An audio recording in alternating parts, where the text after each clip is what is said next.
À San Roque, le temps s'est arrêté. Située à une dizaine de kilomètres de Gibraltar, la ville a été fondée il y a plus de 300 ans par les Espagnols qui ont fui le rocher devant l'arrivée des troupes anglaises.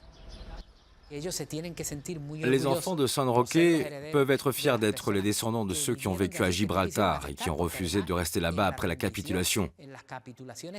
Ils ont préféré s'exiler massivement avec leur famille parce qu'ils ne supportaient pas de devoir vivre sous un drapeau étranger.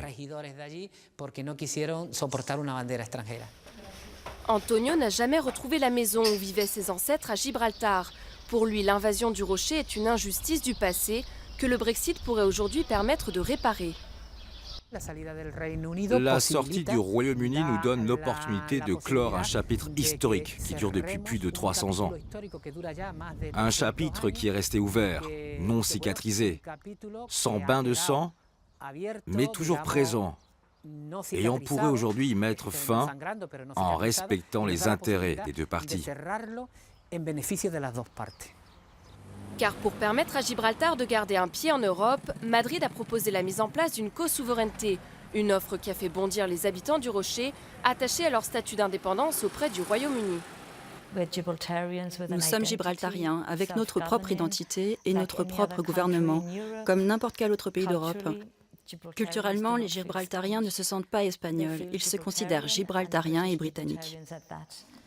Et ce n'est pas la première fois que Madrid tente de récupérer le Rocher. Ses habitants ont déjà refusé la co-souveraineté lors de 2 référendums.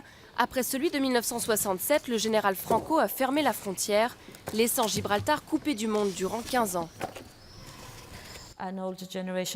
L'ancienne génération ne peut pas oublier ce qu'il s'est passé. Des familles séparées par une frontière, certaines ont dû rester en Espagne, d'autres à Gibraltar.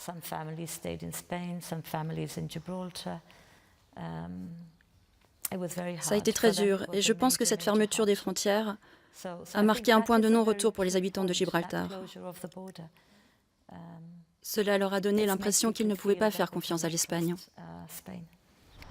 L'Espagne d'un côté, Gibraltar de l'autre, 2 histoires avec de multiples cicatrices que le Brexit pourrait rouvrir.